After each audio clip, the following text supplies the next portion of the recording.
the Bible is loving, but then it's judgmental. I'm like, well, which one is it here? So I need to make sense of it on my own. That was a really big part of it, was I wanted to get educated before I got baptized. And the second part of that was surrender. Everything changed. It's weird. I thought it was just a ritual that people do, like a formality. I felt changed on a cellular level. I went in that water, every cell in my body felt it. I can't even describe what happened. I wasn't expecting that. This is the Human Future Podcast, where we explore the intersection of technology and spirituality with some of the world's brightest minds. Together, we paint a vision of the desirable future and discuss the actionable steps to make that vision a reality. And now, without further ado, let's begin. Today's guest is Coach Tiffany Taylor. Tiffany is a professional mindset coach, specializes in elite mindset coaching with a focus on serving CEOs, entrepreneurs, and ambitious individuals seeking to enhance their mental performance and productivity. During our conversation, Tiffany shared her journey from struggling with mental health issues to unlocking transformative healing techniques. We also talked about the potential for personal liberation through understanding the power of the subconscious, utilizing trauma-informed techniques, and promoting neuroplasticity without revisiting painful past experiences. This episode with Tiffany is my invitation to you to connect and delve deeper into the journey of your self-improvement. Enjoy the show. Welcome. Thank you. Thank you for having me. Yeah, so this is basically the keyword where the whole recording will start. My editor will know where it all starts. So every time the official beginning, the welcome is the trigger. I had a feeling right when you said it. So I think what would be useful if you share with me your story that led you to what you're doing now, the type of work that you're doing now, your story probably around mental health challenges, homelessness, those types of things. Mm-hmm. Tell me that impactful story, and then we'll kind of go from there, setting the stage, and then we'll go from there. Perfect. Yeah. Where should I start? Yeah. So, I mean, what would be important to for the audience to as a reference, like who is in front of us, why she speaks about, mindset, the topics that you often cover, what would be relevant, go back as way back in time as needed, maybe childhood, maybe later, but tell me that story that formed you or like shaped you the way you are today. Okay, perfect. Yeah. So most people know me today as Coach Tiffany Taylor, the mindset coach on social media. They see the articles about me, but I don't often talk about the story from the beginning. So I ended up finding NLP because therapy just didn't work for me, point blank. I was in therapy for probably 12 years growing up. And while it kept me alive, and I will absolutely credit it for that, I was really frustrated by this concept that I had to cope, and that I am the way I am, and it's always going to be that way, and your best chance at surviving at a higher level is going to be medication. I just didn't believe that. I know the brain is an incredibly powerful tool. I know it can rewire itself. I know about neuroplasticity. I know about neurogenesis. It does not make sense in my brain that we're stuck the way we are. So I went into my own study to learn how the subconscious mind works. And I was pretty shocked to find out that therapists are only trained on about 5% of the mind's capacity, which is the conscious mind.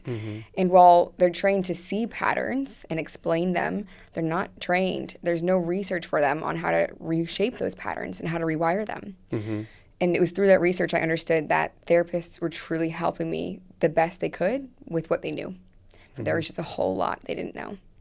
When I hired my first coach, I learned that you can get rid of the inner critic in your mind. I used to speak so negatively to myself. The world could have never been harsher to me than I was to myself. The meanest things that I would never repeat and certainly never say to another human being. And I think the worst part of that is that I thought it was normal. I thought everyone speaks to themselves that way. If I do, everyone else must too, right? And the second really bad thing I didn't realize is that I wasn't stuck that way. I was told I was a perfectionist as an identity. That was my label. And I was told I had OCD, and that was my other label. And I was told with those two things, I would always be that way. And I just had to consciously try to be nicer to myself. But that's not true. I worked with my first coach, and she removed that in a session. Imagine the power of knowing you're no longer stuck that way in your brain, the inner freedom that creates. And I didn't stop there either. Growing up, I was diagnosed with a laundry list of diagnoses: trichotillomania, PTSD, OCD, ADHD, generalized anxiety disorder, panic attack disorder. No, what do you do with those lists? You take medication? Well, it was wonderful, because if you take medication for OCD, it's going to impact your ability to sleep, so you need another one. It's going to make your ADHD worse, so you're going to need a second medication for that. And then you might need a third one to put you to sleep at night. So next thing you know, you're a client for life of these pharmaceutical companies. There's another way. I used to have these anger issues, and I was told, well, just go to the gym and work it out. You just need an outlet for your stress. That's not true. I picked up kickboxing. I love kickboxing. I kickboxed for hours and hours for years. The anger didn't go anywhere. It got out for the hour, maybe for the day, but it came right back. I'm not an angry person. I refuse to be told that I'm an angry person. What I didn't know is there's tools out there that can release that. I hired my second coach. All the anger issues disappeared in one session. I don't say that lightheartedly. I'm not exaggerating in any way. They were fully removed from my subconscious. So there was no longer an overflow. That changed the way I communicate with people. That changed my relationships drastically. It affected it increased my capacity to work, because now I had emotional intelligence that wasn't fake or some mask that I was putting on, but I had true emotional intelligence. So when I learned what these tools and techniques can do, I decided to dedicate my life to it and to help people learn how their mind works, because no one else is going to teach them. Yeah, beautiful. The issues, like the laundry list of things that you mentioned, I feel like it's not rare in America. Like it's a common thing that people go through, especially younger generation. I would suspect, right? I didn't grow up here, and me growing up, I didn't even know about those things. They were not common, and partially because people weren't maybe educated about them, and partially because just the different society and those issues maybe weren't even activated, because as you are like in that pyramid Maslow, figuring out your survival and other things, you don't even get to experience different levels of suffering or something like that. I don't know. But what would you say was the main cause of your early condition like that? What was the... So it's interesting, because there's limited research on what would be the cause of some of these things. But I can tell you there's an overwhelming pattern of ADHD being associated with childhood trauma. And so the argument for this theory, I'll call it a theory because it's not proven, is that as a young child, if you are in an unsafe or an uncomfortable position and you cannot escape that, your brain is looking to escape on its own. So it starts learning how to distract itself as a protection mechanism, which makes perfect sense logically to me. And that was exactly the case for me. I grew up with a lot of trauma. I had a parent that had a significant psychological evaluation done, showing narcissism, showing bipolar, showing that this person was not capable of regulating their own emotions, and also wasn't aware of the impact they were having on me to this day. I believe it was mental illness. And unfortunately, I was a child just in the situation that I had to deal with. But the impact of that is, there were times where I was kidnapped. If I were to show you photos of what my home looked like, one of my parents' homes looked like, you would be shocked. It would look like I lived in a third world country based on the photos and videos that you're there. And that's the part I don't share. And I didn't used to share it because there's a lot of shame involved. Then you're thinking, what would people think about me? And what if my parents actually see this? And all of those things are totally valid. But what I've learned is that sharing this story, A, brings awareness. And B, it encourages people to realize they're not on their own and they can get help too. It's one thing for me to talk about all the certifications I have and the results I get. It's another to see the real life transformation of where I came from, because I wasn't handed anything. Nothing was given to me. There was no generational blessings in that way that were passed down. I really had to get myself out of a really bad situation. I had to get myself out of below poverty level. I had to find my own way out of this mental health maze or matrix that I felt like I was living in. And the transformation of the mindset side's been phenomenal.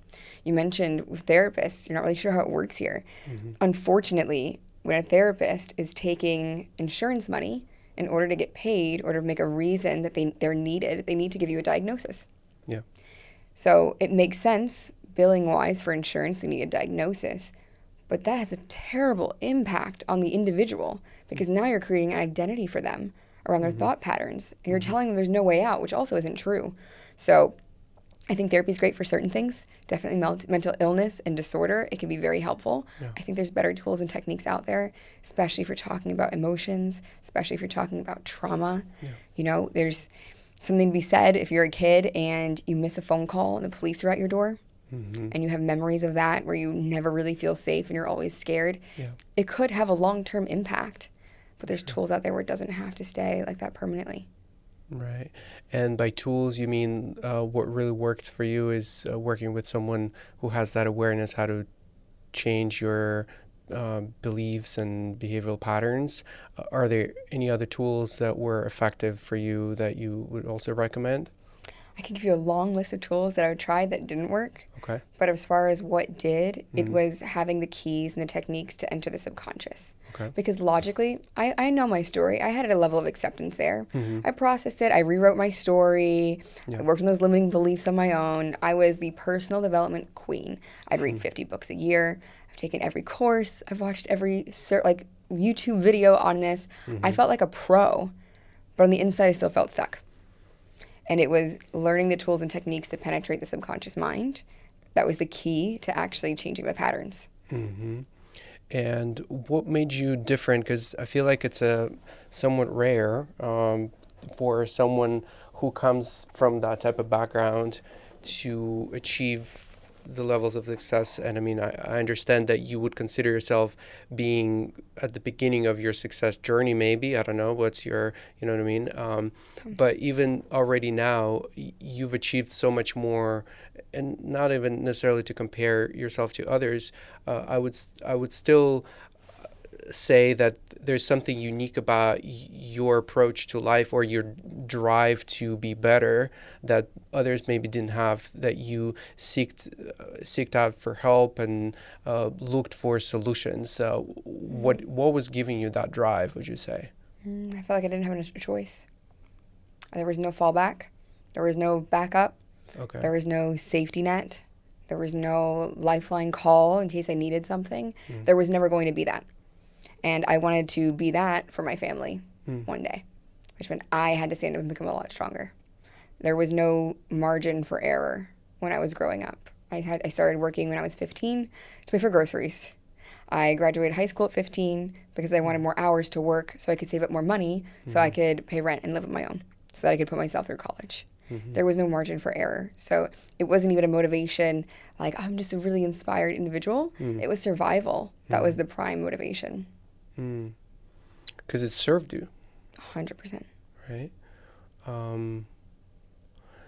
It almost like in that struggly like a life that you're having, that was for you, that really worked well in building a character that just has a very strong drive to succeed somehow. I was focused on the outcome that I wanted. I was not focusing on the circumstances. I never adopted this, for lack of better terms, victim mentality. I was looking at the situation. I was like, well, I don't think it can get much worse. And then, of course, it did, because life does that to you. And I thought, well, I'd rather focus on what can get better and put my energy there than focus on staying here and looking at how unfair the world is, or just looking at the circumstances right now. Because I know my past doesn't have to dictate my future unless I let it. So let me focus on not allowing it to come into the future with me. Yeah.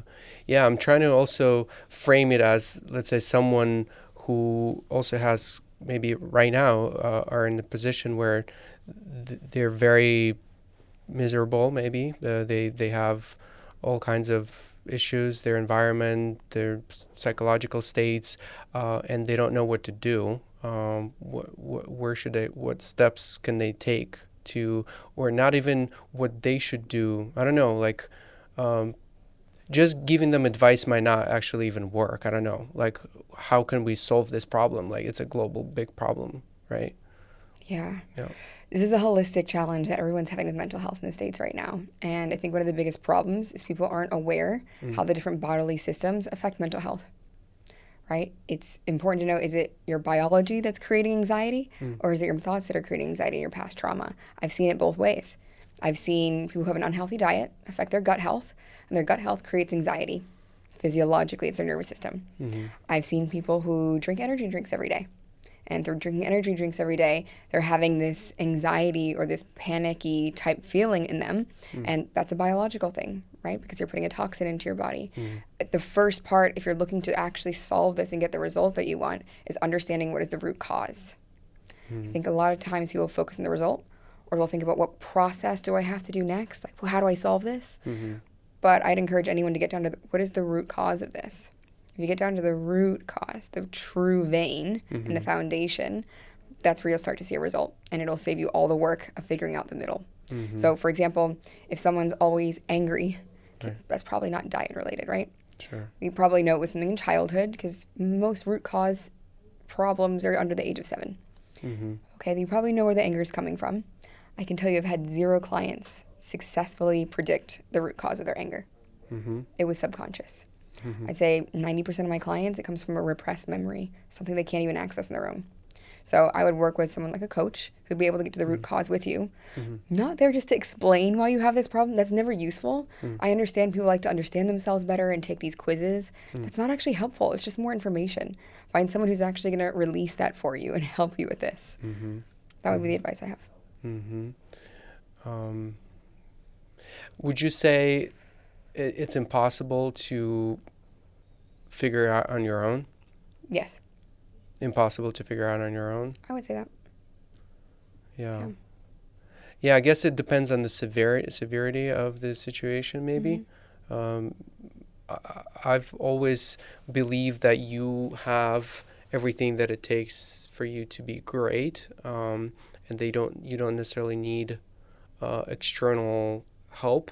External help just speeds up the process of you. Exactly. Right. Well, for the repressed memory, for example, if you have a repressed memory, you're not gonna be able to find it on your own. You see what I'm saying? You can't work on what you don't know about. So if you don't have the awareness, if you know exactly what the awareness is, of course you can work on that on your own. But if you don't know what you don't know, it's really hard to go ahead and do that on your own. Yeah, in my experience, oftentimes new knowledge comes from, let's say I didn't know something, I wasn't aware of something about myself, and the insight will come from stillness, from me just spending time with myself. There comes an insight, but it's not an external insight that just comes in. It sips through into my awareness when there is enough stillness.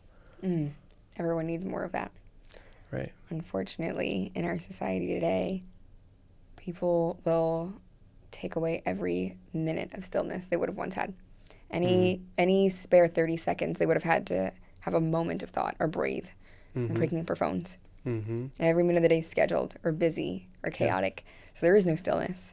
And it's hard to create that as well for people. Yeah. And some people actually avoid stillness. Right. And reason being, I'll speak for myself on this one. I avoided stillness at all costs at the time because of the pain. It was psychological torment for me to be anywhere but myself. It was psychological torment for me to be in a room without noise. So for probably a decade, I heard no silence. If I'm at home, there's music on. If I'm walking outside, headphones on, there's music. If I'm driving, there's music. There's always something on because I couldn't process what there was that was coming up. Yeah. And what is it? How is it now? Peaceful. Nothing. It's absence. It's the absence of that. Yeah. Do you have your practice of, I don't know, stillness, of meditation? What is it? What does that look like? I have a prayer practice now. Meditation, I could drop into a 90-minute meditation. I was doing it quite often when I was living in Asia. Now I don't see a difference when I meditate versus when I don't, so I don't focus on it anymore. But I have the capacity to. I think that's the important part for me is like I can if I need to. And maybe it's not a common, like a meditation practice. What are some moments where you are by yourself with no distraction? Do you have a practice of that kind at all for yourself? I like to sit in my living room and just watch my view a lot. Or I'll just sit on my balcony sometimes at night and I'll just watch the lights and just relax that way. I'll go to the pool, do the same thing. I think stillness is really important. And it's really important for the nervous system too. Do you get any insights, messages during those moments, or is it more about more stillness? I feel like God's always speaking to me, whether I'm meditating or sometimes He speaks to me when I'm in the car. The other day when I'm in the bookstore, oftentimes my prayer practice as well. So I don't feel like stillness is the only way. But yeah, of course. And you mentioned God speaks to you.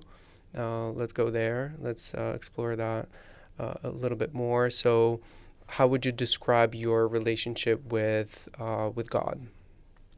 Describe my relationship with God. I believe God is my Father from heaven, who's looking out for me and loves me abundantly, and is always guiding me in the direction to be on the path that He chose for me. Has it always been that way? Is it a new a new relationship that you've developed recently? I would say I always had a close relationship with God. I think there were about 2 years where I was so angry I wouldn't speak to Him, and I just avoided it at all costs. And at the time, I would have called myself an atheist. But after that, I'd say with God, I always had a really good relationship. What's new is the understanding and the revelation around, wait, who is God? And who am I in God? Because I always had this connection. Like I would say I get downloads and I understand what I'm supposed to be and I know my purpose. But what I didn't understand was who's Jesus? Like where does that fit in? Okay. Like why does this history book matter? I don't need that book. Like I know God personally. I don't need a book to tell me anything, and I don't need to go to some building. That's what I would say before. And what I've learned is that the more you dive into learning who God is, the easier you're able to interpret those messages. They make a lot more sense. And the cool thing is when you start reading scripture, God will use His own words to speak directly to your situation in every season. It is crazy now that I've started reading the Bible, and I'll walk into a room and a random scripture will pop into my mind, and I'll go reference it if I don't have it memorized, and it'll be a message about the room I'm in. So that's been a really interesting experience for me. But I was baptized probably about 8 or 9 months ago, and life's changed dramatically since that happened. What's that process like? I wasn't baptized here, and I'm not even familiar with the whole process of baptism.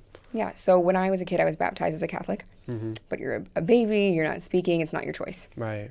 As an adult, it was a totally different experience. So what I was told is that it's an outward expression of an inward decision. I really like that phrase. It made a lot of sense. I had to decide first, what do I believe in? And so for me, I think that process looks different for everyone, but for me, that means if I'm going to read the Bible and I'm going to choose this way of life, then I need to be able to answer questions on it. Questions that I had myself. I need to explain it to my younger self in a way that makes sense. I needed to understand why some of the things that the Bible would say are wrong or would say are incorrect. I would need to understand why that is. Like, what is the logic behind it? Because I used to think it was very judgy or very too regimented or ridiculed, and I didn't want to be that way. And I understand there's conflicting message. Like the Bible is loving, but then it's judgmental. I'm like, well, which one is it here? So I need to make sense of it on my own. That was a really big part of it. Was I wanted to get educated before I got baptized. And the second part of that was surrender. I think surrender is really common. We talk about it on social media. It's like almost a buzzword now. But surrender, the most important thing about surrender is what you're surrendering to. Okay. I think a lot of people surrender to just what is, and if you surrender to what is, then you're just a product of your habits and your past. If you're surrendering to a higher power, well, that's totally different. I had to be okay with being detached from the outcome, detached from my ego's desires and who I thought I was and who the world told me that I was. And I had to choose a whole new identity. So baptism's a rebirth. It is dying to yourself, like an ego death is what you would read about in like a lot of the modern books. And it's choosing, I want what's highest and best for me, what God has for me. God has a plan for me. That means I get to surrender. That's a really scary thing because all of a sudden it's not, what business do I want? It's, how does God want me to impact this world? How does he want me to serve him? It's not, what's my type of man in dating? It's, who does God want for me? Who does God have for me? It's every area of life. You know, as a life coach, you're trained about this Wheel of Life exercise. I'm sure you've seen it. Right. It's like a pie chart almost. Right. And you have each area of life, like your career and your relationships and your health, and faith is a part of that. And the biggest revelation I had is that faith is not a part of your life. It's all of your life. It's the way you do life. It's all of it. If you try to separate faith from every other area of your life, it's never going to work. And you're going to walk away from a belief system that was meant to help you. And you're going to say it didn't work because you didn't do it right. So it was all encompassing. I laid down every area of my life. And from that point, I made a decision to get baptized. And everything changed. It's weird. I thought it was just a ritual that people do, like a formality. I felt changed on a cellular level. I went in that water. Every cell in my body felt it. It was, I can't even describe what happened. I wasn't expecting that. And how would you describe the you before and you after? What's the delta? What happened in between? Like Right before versus right after? Well, maybe the version of you that lived before baptism and right around now, maybe. What has changed? How different are you, if in any way? I don't know. So it's always a process. It's not going to be just that moment. What changed in that moment before versus after is, I know before I'd be really interested in something like a psychedelic that would help me feel connected to get downloads. And I know before I would have thought, I'm going to create my life vision and I'm going to create my goals and I'm going to go after it and make it happen. I was very driven in that way. I was thinking law of attraction. I'm going to do all these things. And then after, all of a sudden it was, oh wait, I have direct access to the downloads. I can just decide whenever I want those. I can just have a conversation. All of a sudden I'm not just praying and hoping my prayers are heard, or I'm not just meditating, but it's now a two-way conversation that's fluid. It was almost like taking psilocybin without having it. You know what I'm saying? It's like the experience of psilocybin without ever needing it. I was completely sober-minded. I didn't know that was accessible before. There was before versus after. Man, just so much peace after. You know, I was stressed and anxious, and I just took on so much responsibility that wasn't mine. Like my vision for my life, that's not my responsibility. All these goals are great. But when you're pushing to the point where it's not healthy for you, and you're pushing to the point where, you know, you're getting every sign and symbol and message that you're probably not supposed to do that thing and you're pushing anyways, like that's not helpful. It's counterproductive. So it allowed me to live a much more peaceful lifestyle, for sure. It, on a heart level, it restored my purity in a way I can't even begin to describe. I'm so childlike in the way I approach my life and my relationships. I didn't know it was possible to get that back. It's just full restoration. The pain and the experiences in the past that used to really weigh heavy on me, I don't feel the impact of them at all. Like it's a story, but it's not pain. You know what I mean? It's not the attachment that's there. The way I've connected with others has changed. I understand what a covenant relationship is, and that wait, there's actually a way to set up your communication with people and community that's meant to be everlasting and reconciling relationships, all these things. I learned it's not about being a good person, because most people are good people. It's more about building relationships with God and building healthier relationships with the people around you. And what messages have you received since you kind of reestablished your relationship with God? You mentioned about mission and other things that you surrender to. What are some of those new findings that you've discovered, I guess? Oh man, it's like an everyday thing. Like what mission are you setting yourself on? Like, or what? Mental purification was what came through. That was one day I'm sitting at my desk, supposed to be working, and I just hear, stop what you're doing, grab a notebook and pen, and sit down. I was like, oh, this is weird. Okay. So I grab a notebook, and I usually type, so that's why it was weird for me.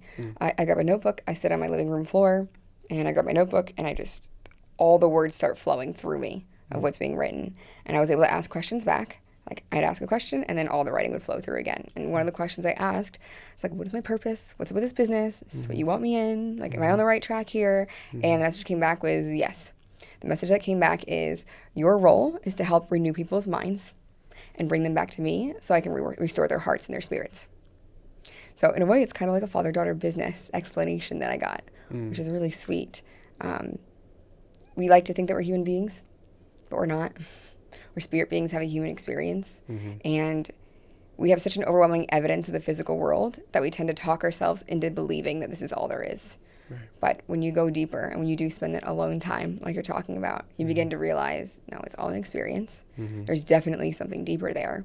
And you also begin to realize that just making a decision that you're going to be better isn't going to create a transformation. Right? Like just getting baptized, that alone isn't going to create a transformation. Right. You have to do the mental work. You have to go and find out what lies have you believed that aren't true.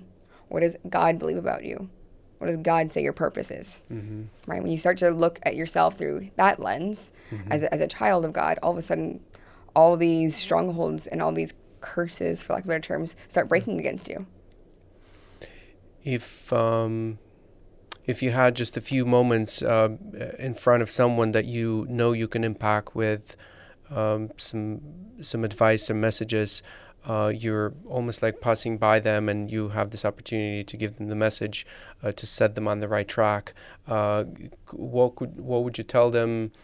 Maybe give them almost like a short little blueprint.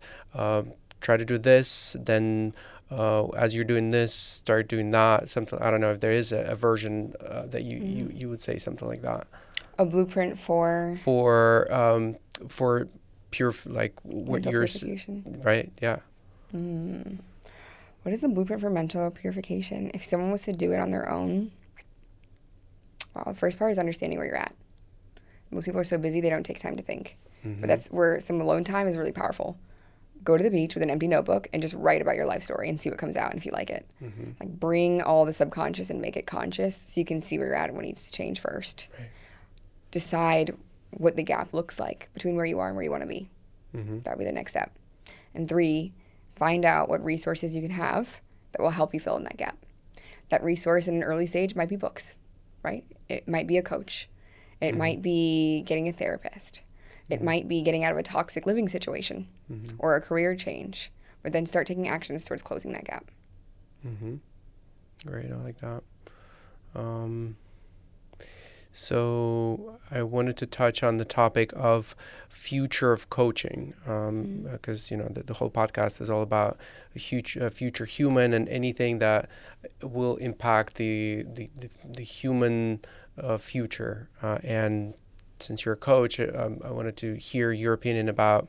So now we're in this renaissance of AI, right? Like this whole intelligence, like this artificial but non-human intelligence emerging, and one could argue that maybe at some point we won't need a coach that would help us see those blind spots. Basically, that's part of the function that the coach would help people with, right? Like helping see your blind spots.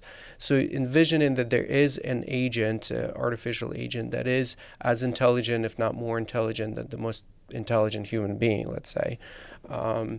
Where does the human coach still comes in, and what value do they provide in the future? Where does the human coach? I think AI is going to help coaching a lot, actually. I think it's going to make some tools and techniques maybe more accessible, and I'm all for that. I believe that you're always going to need a human element when you're talking about yourself, right? It's just the same reason most people don't do the work on their own right now. Right? There's tons of tools and knowledge and information available on the internet. Most people don't take advantage of it. So even when AI is in full force in the coaching business, do I really think that people are going to go and use it on their own? I don't. I don't. The AI is not going to market itself on what's possible. And it's really hard to connect with a machine versus a human. People are going to crave that. I mean, the same reason, you just watched COVID, right? Everyone was in person. Everyone had to go online and do Zoom. Yeah. There's people who refuse to go on Zoom now. who don't want to go to online workshops or webinars. They don't want to. Why? Because they want the human element. It has to be in person. In fact, if it's in person, they're going to get on a plane to go in person. So I think the increase in technology is also going to create an increase in the desire for human connection. I think it's going to create an increased desire for group dynamics, being with a group of other people to see they're not alone as well, which is really powerful for coaching. I think it's going to amplify coaches who are doing good work. Okay. I can see that happening as well, creating more resources for people who can't afford it. But that's what I see the future looking like. I don't think coaching is going anywhere. Right, People are always going to be relationship driven. Sure, yeah. And what would you say is the difference between a fully simulated human experience? So you said, we're seeking the in-person experience, but that's probably because of the limitation of the current technology of, let's say, Zoom, where we definitely don't feel the presence of another. It's like a very gimmicky experience that doesn't have nothing to do with the real in-person experience, and that's why people seek and they're lacking the real deep human connection. But imagine that there is a version of the future in which we can fully simulate our senses to the degree where now we can't tell the difference if it's a real person in front of us or if it's a simulation or like a projection of some sort. Do you think, what's your senses, what's your intuition telling you? Will there be any other differences if assuming that all of the known senses are simulated and basically tricked in a way, right? Yeah. I think people are getting tricked right now, to be honest. Okay. I think that's already happening and people aren't even aware of it, not just in coaching, but I think it's happening everywhere at the highest levels. So I think people are already being deceived in that way without realizing it.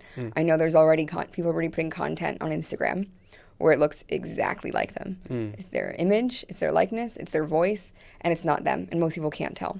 So I think that's already happening, to be honest with you. But when you're talking about coaching and you're looking at like a one-on-one relationship, it's not just information that person's getting. They're gaining that relationship that they take with them. You're getting someone who knows their story on a personal level, has a story of their own to share. And two people sharing their stories, that's what forges a connection. Whereas you're probably not going to get that with something like AI.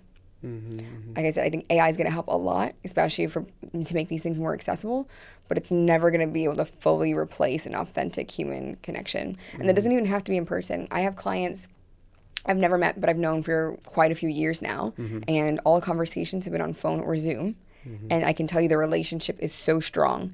The way I know them, the way they know my story as well, and there's no way to be able to replicate that authenticity there, and just the remembering of the tiny details. Yeah, there's definitely a huge demand now for authenticity. That's such a big word in online because there has been a lack of for a really long time, and people are really missing that authentic, deep connection with other humans.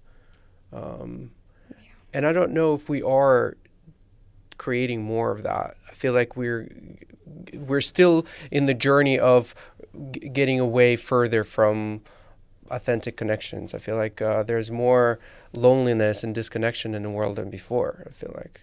I agree with you. And that's because social media is a counterfeit. We're more connected than we've ever been. We have all these followers and subscribers and text friends and pen pals. And so we spend our social time doing that, which actually doesn't fill the need that we have for love and authentic connection. So we're spending our time feeling like we're social and we're not getting anything in return for it, which is causing us to be more lonely and isolated. When we talk about connection again and authenticity, well, that requires vulnerability. Most people aren't going to walk up to you and tell you their whole life raw story vulnerably, right? When do they do that? They do that once you open the door by being vulnerable first. Right. And if there's no vulnerable, authentic story to share, for example, coming from a machine, it's going to be very hard for that person to all of a sudden go and be vulnerable. And a lot of times, I'll tell you too, I can't explain how my clients have found me. A lot of times. I have no idea. Or how I've not randomly met them in person. And most of my clients have told me they've decided to work with me before we even got on a call. Why? Something told them that I was the person they're meant to work with, and they went with it. And I felt the same way before. That's something that can't be explained. That's something that can't be replicated or programmed. That's just this internal spiritual intelligence system we have within us. Yeah. How would you describe a kind of a best case scenario future for humans, maybe for yourself and for other humans, as almost like a common denominator? Because everyone have their own like preferences, what the future for them could look like, but try to create like give me a common denominator answer. What's a more like a universal best case scenario would look like in your opinion? Within coaching or just like a Within society? just society, human life. Mm. Yeah. If we could bring like villages back, Okay. overpopulated cities are not helping anyone. And it's funny that I say this because I would have always in the past told you I'm a city girl. Mm-hmm. I took that identity on before I'd ever spent any time in nature. And had I not spent so much time living on a small island, I wouldn't have the perspective that I have now that all of these things, they don't help. They're really not helpful. We're not meant to live in a box in the sky, stacked in everyone else's boxes. Mm-hmm. There's actually a study done that if you're living above the 5th floor in a building, the higher you are, the more likely you are to experience anxiety and loneliness. That's just from being off of the ground. That's not even from the other social environmental factors. So one would be simplifying the lifestyle. That's going to be incredibly important. Reducing the work hours. Mm-hmm. We had this idea that we're going to cut the work hours down. We had the internet, and instead we increased the work hours. Mm-hmm. I want to say it was over 30% Mm. in the last 20 years, which is crazy to me. So I'd like to see work hours decreasing. Mm-hmm. I'd love to see a prioritization of family again, Mm-hmm. because especially here in Miami, I see, oh, I don't want a family yet. I'm not ready. I want to live my life first. I want to build my business first. I want to travel the world first. I want to do all these things first, and it's all self-centered. And you go and you do all these things, and then you have all these standards, and now this other person who could have been a perfect match for you has the same, and you're so attached to the lifestyle you have that this idea of a family or of a marriage, it gets deprioritized. And that makes me really sad. I see people who see the statistics on marriage and decide, well, 52% end in divorce, so I'm not going to go for it. What I would love to see is a hopeful person who, just like the entrepreneur says, maybe 80% of businesses fail in the first 5 years, but I'm going to be in the top 10%. Right? I'd love to see that level of hope coming back to people as we learn to reprioritize family values and personal relationships and have time again to really connect, because they've looked for the key to longevity, and it's not in health, it's actually in relationships. So I'd love to see that prioritized again. Beautiful, yeah. I think there is definitely a chance for us to, and the chances are almost like 50-50. They're not slim. They're pretty high, especially now with really very powerful tools that we have at our possession, like AI, and it's getting only better. There's a very optimistic version of the future where AI will take care of all of the big challenges, problems that humanity is facing, where we can totally end up free from shitty tasks that they're not human, that like no humans meant to do those tasks, and we can just outsource that to robots, and then humans can just do what humans do best, is being human, connecting with others, being present, play, dance, sing, all of those things. Exactly. I would love to see that. I'm interested to see how finances are going to play into that, because right now I'm seeing AI is replacing a lot of jobs, and theoretically that's fine. Like, we need that. Exactly. Like, no human's meant to sit in a cubicle all day or work on the computer all day. I would love to see people today getting as excited about AI as everyone else is, because the key to a successful transition, which we're already in transition, is going to be staying ahead of the curve and learning and updating yourself. Unfortunately, a lot of people are choosing not to, and that's going to put them in a tight place. But it's not too late to start learning about those things, and it's so easy when you learn how to utilize them that I think a lot of people are leaving money on the table right now, as a matter of fact, where they could be doubling or tripling their income by just learning a few simple tools. Yeah. How do you stay updated on latest tools, technology, AI, things like that? We're always experimenting and playing in the business as a team, looking at what new tools are out there and available, really mapping out where's all the time going. Is this something AI can fix? Going to events or workshops or trainings on AI to get the short list of what's new, talking to investors and seeing what they're investing in. There's a lot of ways we try to stay on the edge. Cool. What have some other tools been very useful for what you're doing? Anything that... AI tools specifically. Mm-hmm. Anything around content generation has been really helpful. I tend to do a lot of interviews or workshops and trainings. So what's been really helpful is being able to upload those, immediately get a transcript, immediately get the transcript cleaned, immediately have that cut into short clips so that it's easier to post, and knowing exactly where the best moments are to clip.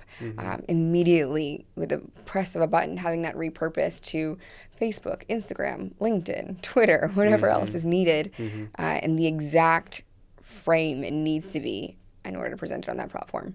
So that's been really cool. Cool, yeah.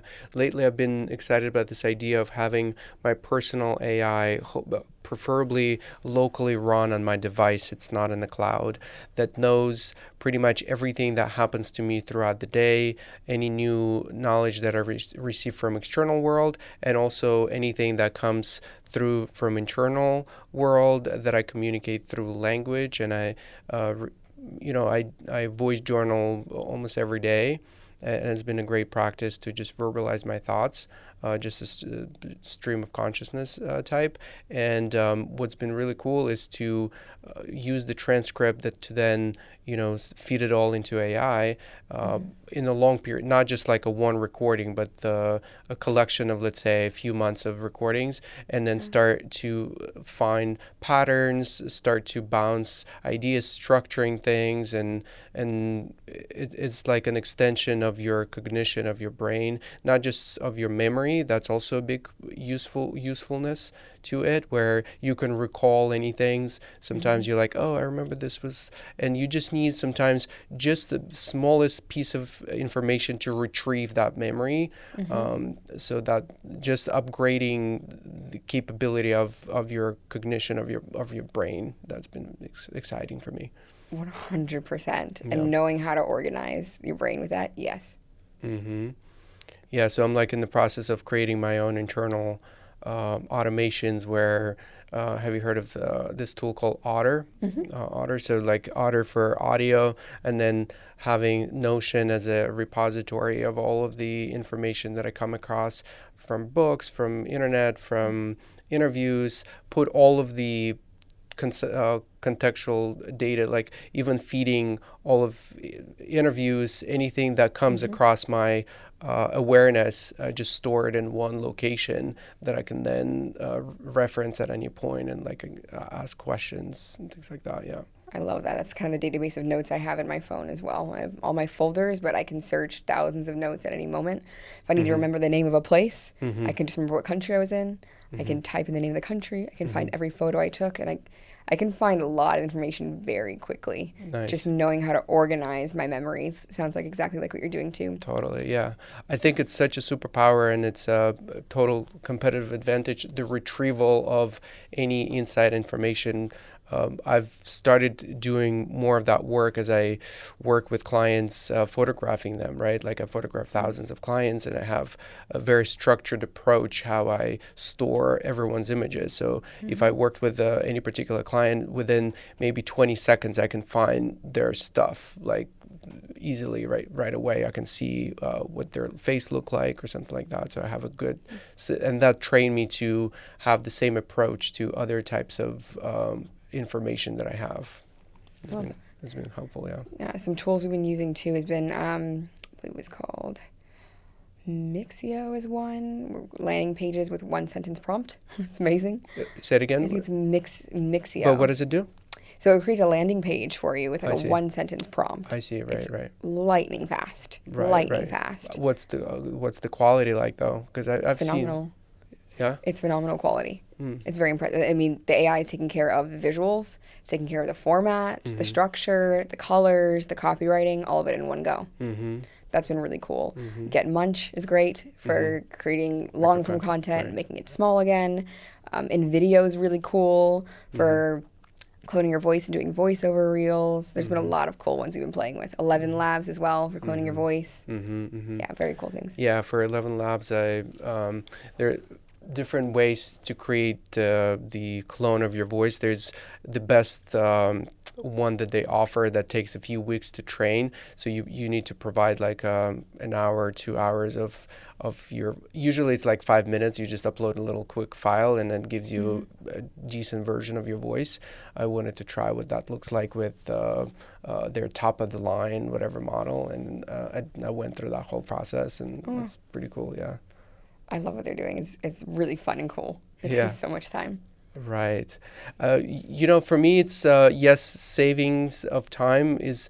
I would consider myself a lazy person, lazy and capable.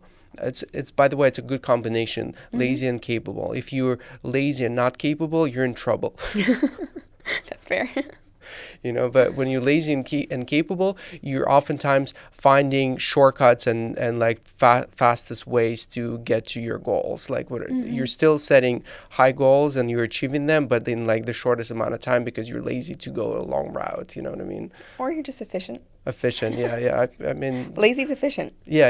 A lot of times. Yeah, efficiency is. The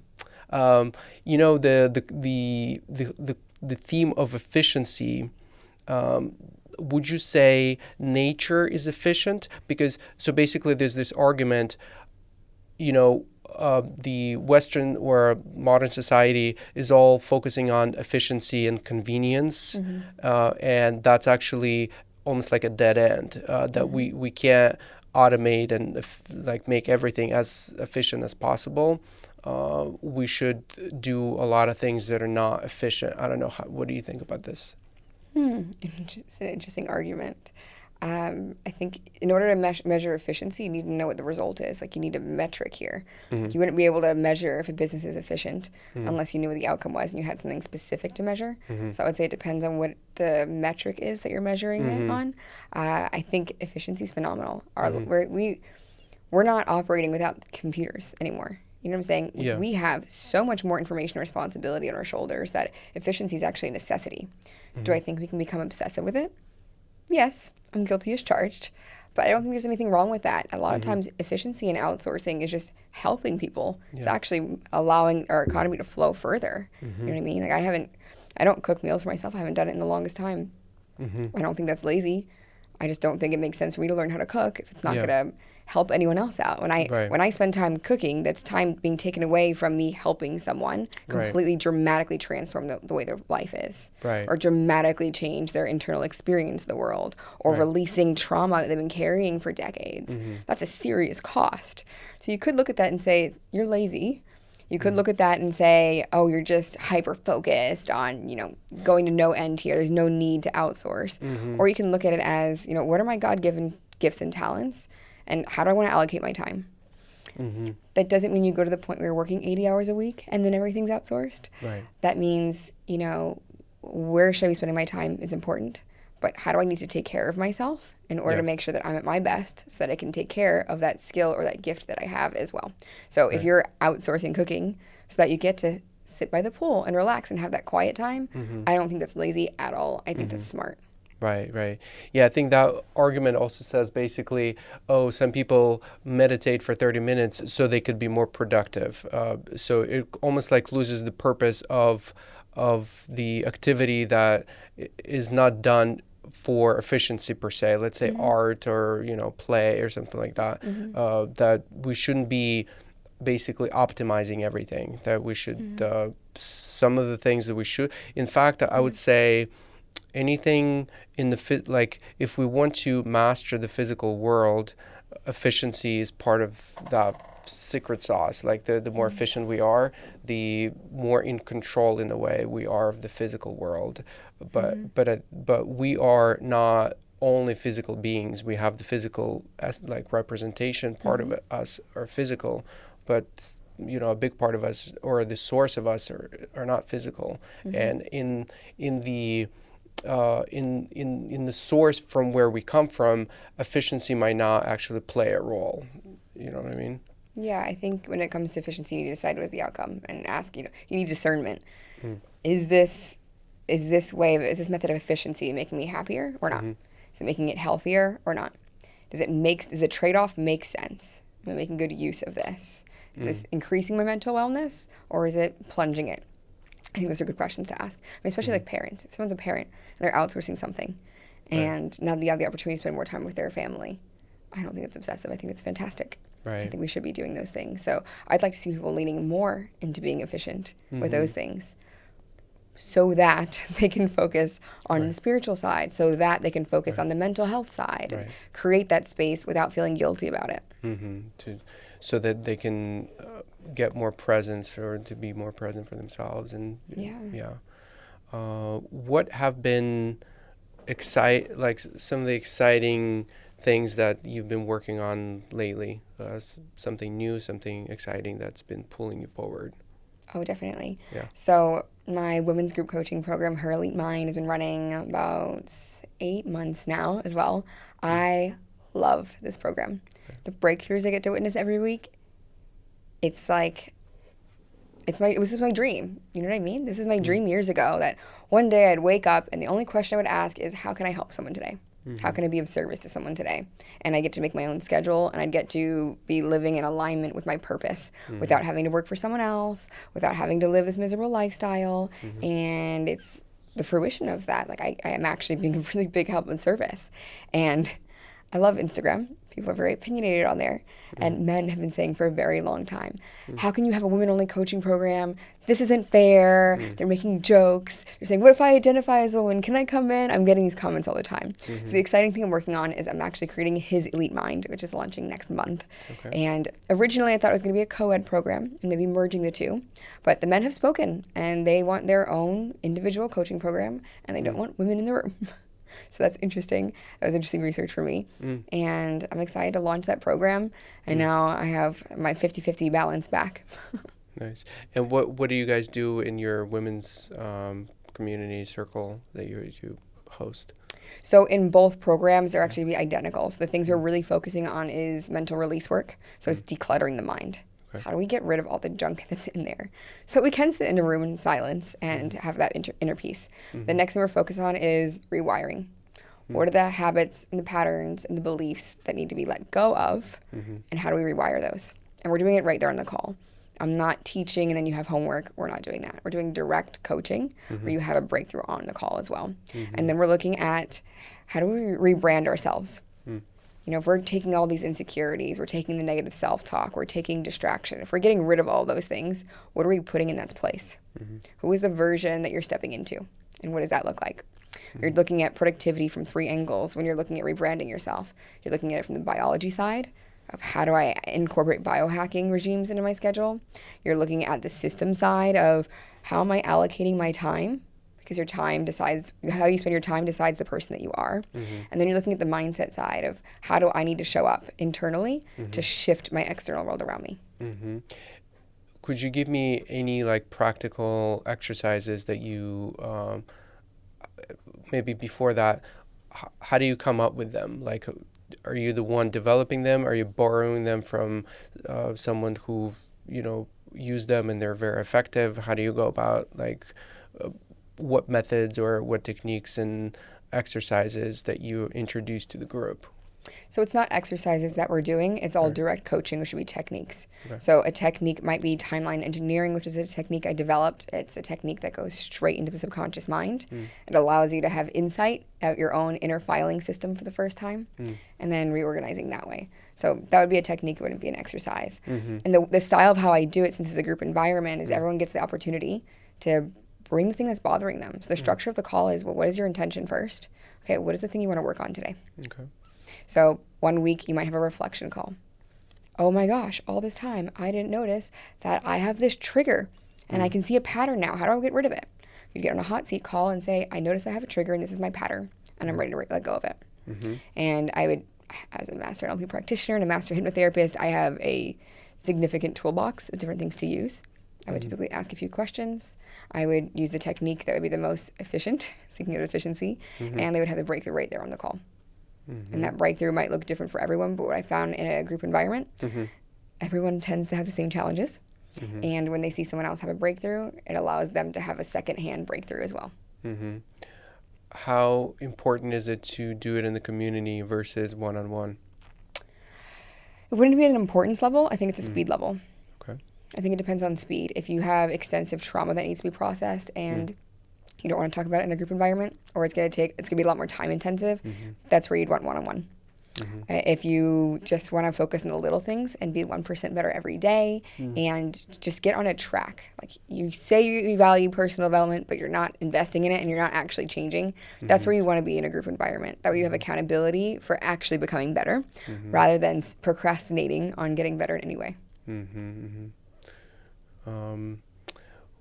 What's some of the other things that you think would be important for you to mention that we maybe haven't talked about? Some topics maybe you would want to touch on. Let me know. I'd love to also hear what maybe I haven't sensed that there's some interesting conversations there. Maybe introduce me something that we can go into for a little while.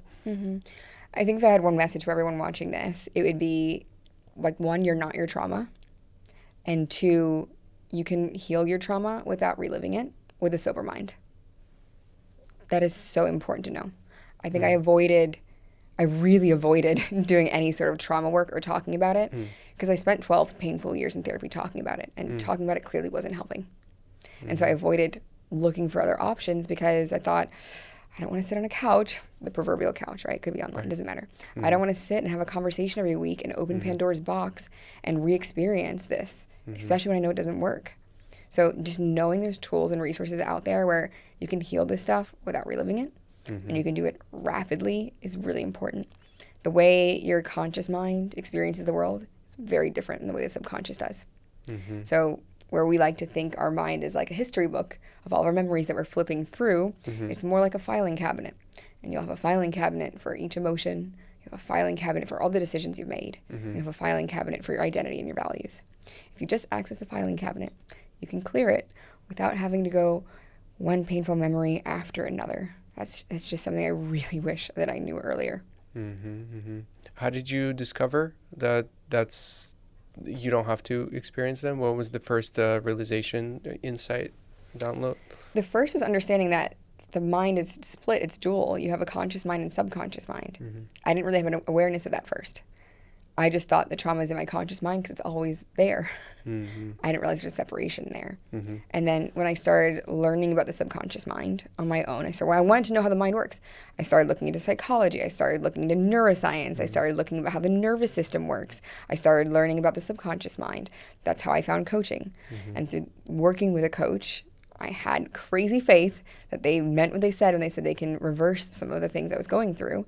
And I saw the experience where these things were released. I released anger without having to relive any past memories. And I've done that for tons of clients now as well. And that's magic, you know what I mean? If you have trauma, you're probably avoiding it. Right. And you probably don't want to talk about it. And you certainly don't want to feel it and feel those emotions again.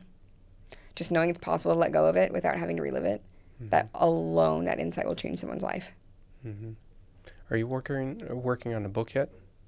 Yes. Is that a secret? Yes, a little bit. I guess not anymore. Yeah, because it sounds like your approach is kind of solidified now, and you're ready to help more people through an approach that's more scalable of this kind, right? The draft's already done, all 11 chapters. How many chapters is it going to be total? 11 chapters. 11 chapters. Yeah, full draft is already done. Nice. I'm putting a lot more into it. The revising, it took a lot to put the book together, but the revisions, the editing, I'm making it more academic. I'm adding a lot of research inside. I'm citing all my sources. So the revision part, I'm going to take my time on. But yes, there's a book in the works. Are you using ChatGPT in any way? No, not for this one. Yeah. For like revision or for like, I don't know, revision? For research, I've considered it. Yeah. I've noticed ChatGPT, for example, likes to make up facts. Right. And really does have a mind of its own. Right. So I've stayed away from using it for that. I looked at it for some ideas for outlines, but I didn't. It seemed regurgitated. I don't think AI is at the part where I want it to be yet, to where it can fully take on my voice. You can tell it's written. You know what I mean? Right. You can tell too easily. A book needs to read as if someone's speaking to you. At least that's the kind of books I like to read. The kind of books I like to read, it sounds like someone's speaking to you and they're telling a story. Right. Versus what I've tried to do with AI, it wasn't coming out the way I wanted it to. Right. Have you heard of Claude 3 Opus model. Basically, it's a newest model that's better actually than the latest GPT model, Mm, and it's pretty incredible. I haven't heard of it. I've played around with it, and um, specifically, I would give it all of my notes for 1 year for like past year, and I would try to bounce some ideas and find things, and yeah, it totally spoke. It's crazy. At some point it felt like it will sound strange, but it felt like some higher intelligent, like God type, telling me things as like my advisor that tells me like this is what you need to look at, like that. It was Oh. very insightful. Yeah. Is there a limit to characters? Like how many words? Very large. You can insert up to like 1,000 pages or something like that. Some crazy number. Wow. Yeah. You can Okay, that's insert a much more lot of data. refined. Yeah. I might look into I'll it. let you, like, I'll tell you later how to access it and stuff like that. That Yeah. might be useful for revising. Mm-hmm. For Yeah. sure. Okay. 100%. Yeah. Okay. I actually love writing. I was always really, really excelled in English. So I used to really love writing essays. Great. I Yeah. loved writing essays so much I wrote essays for other people. Nice. Yeah. Because I was completely the opposite. Language was very difficult for me. Mhm. I would always write with a lot of mistakes, especially in Russian. It's hard there's a lot of grammar, there's a lot of exceptions of the rules. Like you have to memorize how to spell thousands of words. I don't know, like a lot of different words. And I would always just mess up. Like I would make Hmm. a lot of mistakes. Writing essays was the hardest thing. It was probably one of the hardest. I mean, yeah, it's like super difficult for me. Hmm. It was partially, I think, before speaking was a challenge. And I think speaking was a challenge because I was afraid to be seen. I didn't really think high of myself. I had this whole trauma around family and like dad being an alcoholic and things like that. And I would interpret it as it was my fault. And that was a trauma of me. Every time I was on the spot, that was like the worst place to be. I would always sit in the back of the class in the corner that no one would like look at me from the back. Hmm. And so language, I would like stutter and stuff like that. And I think that was related to me also reading very slowly. Like language in general was just a challenge. I've certainly grown since then. Like it's, I would never guess. yeah, it's a lot better now. Yeah. Incredible transformation. Yeah, It's very inspiring. a lot better now. Wow. Awesome. I think this is. Do you have any maybe final words for anyone who's listening and who's watching? Maybe how they can find you. Any last messages that you would like to share? Yeah, so Yeah. like I said earlier, the key thing is awareness. You Mm-hmm. can't work on anything if you don't know it's a challenge. So I created a 7-day challenge, 100% free, on self-awareness, on what are those things that you could actually be fixed. So it's 5 to 7 minutes a day, 7 days. All you have to do is DM me the word challenge, and you'll get the link to go on. And my Instagram is at Coach Tiffany Taylor. Beautiful. Thank And you. thank you so much for having me. This is great. Yeah, it's an honor to have you. Also as a friend. Yeah. Yeah, it's great that we've connected, and we will continue this journey of friendship and yeah, sharing each other's successes. Sometimes I see life as everyone is on like in space moving forward, and it's almost like a video game. We're all going around different obstacles, and we can look at each other like, oh, look at me, like, oh, we're all going on the same path towards evolution. Like I we're can all so see that. evolving, and we're all like, somebody's a little Yeah. struggling, somebody's like having a really good time, and it's great to see other people like, oh, I see you, like we can share experience Yeah. together. Yeah. That's so true because Yeah. you're always meeting new versions of people. Mm-hmm. I actually ran into one of our mutual friends 3 days ago who I haven't seen in over 2 years. Mm-hmm. Wow, you look so different. Mm-hmm. Wow, amazing. We need to catch up. It's Mm-hmm. like I said, you will never meet the same version of me twice. For sure. I was like, you don't know anything about me anymore. So I would love to catch up, sure. Yeah. And that's the beauty of staying in touch as well, is you get to see every setback, like you said, And that's, again, where a friendship grows deeper, too. You get to hold someone, walk with them through those challenges. Yeah, it's fun. Yeah. Awesome. All right. Thank you.